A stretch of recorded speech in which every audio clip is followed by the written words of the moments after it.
السلام عليكم. أعوذ بالله من الشيطان الرجيم. بسم الله الرحمن الرحيم. الحمد لله رب العالمين الرحمن الرحيم مالك يوم الدين. إياك نعبد وإياك نستعين.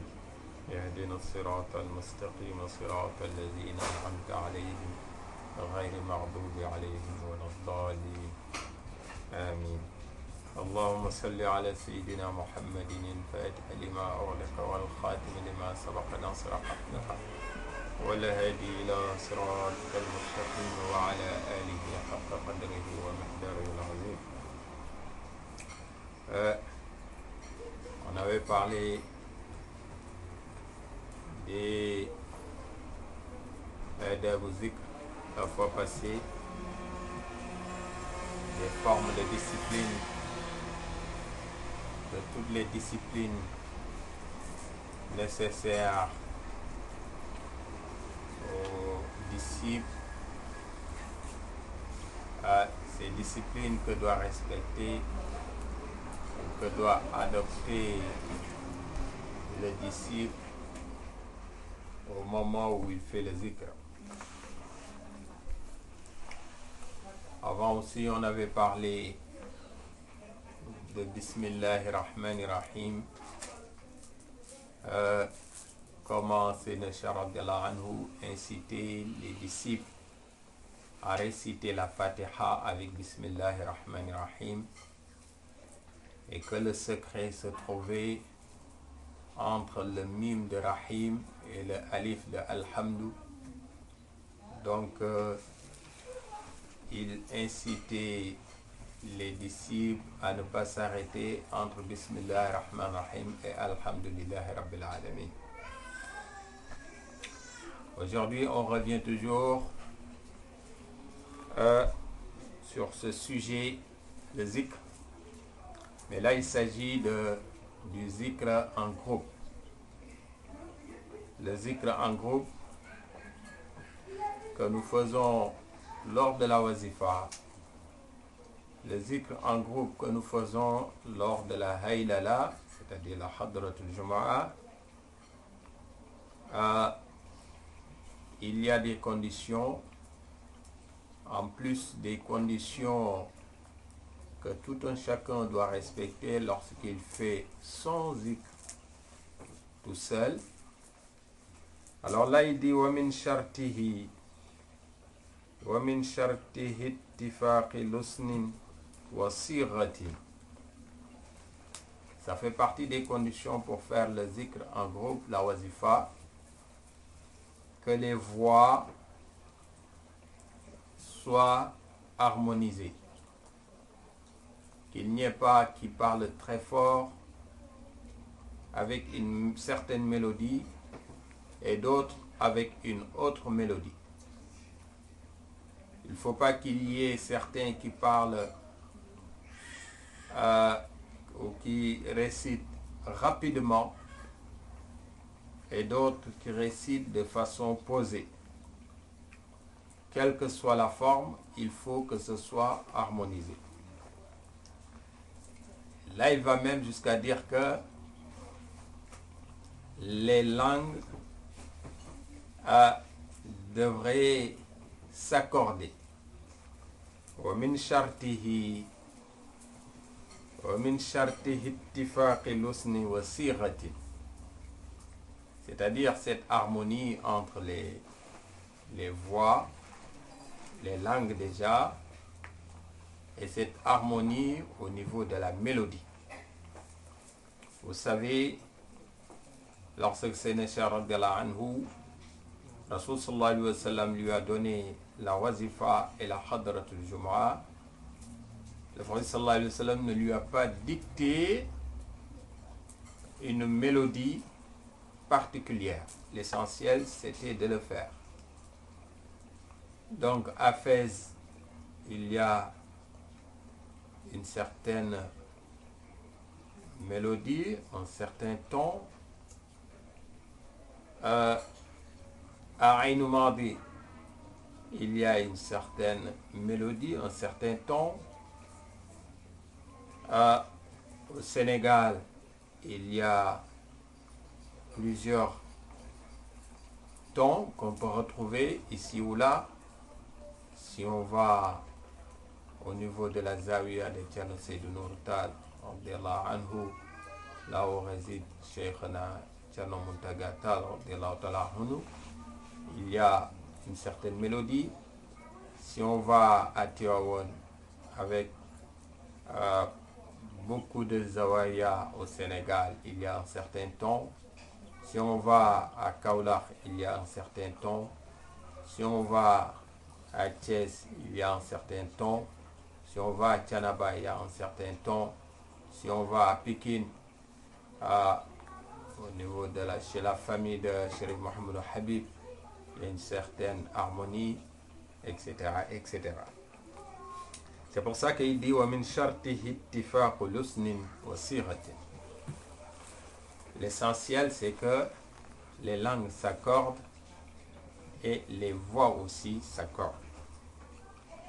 كَذَا الْجَهْرُ فِي حَقِّ الرِّجَالِ وَصِبْيَةٍ. Ça fait partie aussi des chartes du zikr en groupe, de parler fort. Quand on fait le zikr en groupe, chacun ne doit pas rester dans son coin, comme si chacun faisait sa propre wazifa ou sa propre hadrat al-juma'. ومن شرطه اتفاق لسن وصيغة كذا الجهر في حق الرجال. Mais il n'y a que les hommes qui peuvent parler à haute voix. Les enfants et les jeunes aussi, s'ils participent à la khadra ou à la wazifa, ils peuvent parler à haute voix. Alors, ولا تجهر الأنثى بكل عبادة. Vous savez que cette tariqa est basée sur la sunna, sur l'enseignement du prophète sallallahu alayhi wa sallam. Donc il dit que les femmes ne doivent pas élever la voix comme c'est dans toutes les formes de prière, dans toutes les formes d'adoration. Que ce soit dans la prière, les femmes, même pour Maghrib, Aïcha, Sof, ne récitent pas à voix haute. Que ce soit aussi lors d'une lecture du Coran, les femmes récitent à voix basse, et ainsi de suite, ainsi de suite. Donc pour la wazifa aussi, les femmes, s'il n'y a que des femmes, par exemple, dans un endroit, elles veulent faire la wazifa en groupe, mais si elles font la wazifa en groupe pour gagner les hasanat de la jama'a, elles n'élèvent pas la voix. Elles font la wazifa à voix basse, de sorte que les unes entendent les autres, mais pas en élevant la voix. Inna as-sawta awratun muthiratun li shahwati. Parce que la voix de la femme, ça fait partie des awrats. Une awra, c'est tout ce qui relève des parties intimes. Quand on fait la prière, on ne manifeste pas, on ne montre pas ses parties intimes. Donc, on se couvre pour faire la prière. L'homme couvre entre le nombril et les genoux. La femme couvre le corps à part le visage et les poignets. Donc, la voix aussi, la voix de la femme fait partie des awra. Elle n'élève pas la voix. Elle dit autre chose aussi, c'est important pour nous, surtout qui vivons ici en Europe. Nous faisons les wazifas dans nos maisons, nous faisons les wazifas lors des daïras, les daïras que l'on fait à tour de rôle chez celui-ci ou après chez celui-là.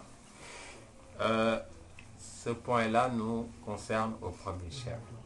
Parce que quand c'est au niveau de la mosquée, ça peut se régler. Alors il dit وَجَمْعُ الرِّجَالِ بِالنِّسَاءِ مُحَرَّمٌ. Il dit le fait que les hommes et les femmes soient mélangés pour faire la wazifa, c'est interdit dans la tariqa.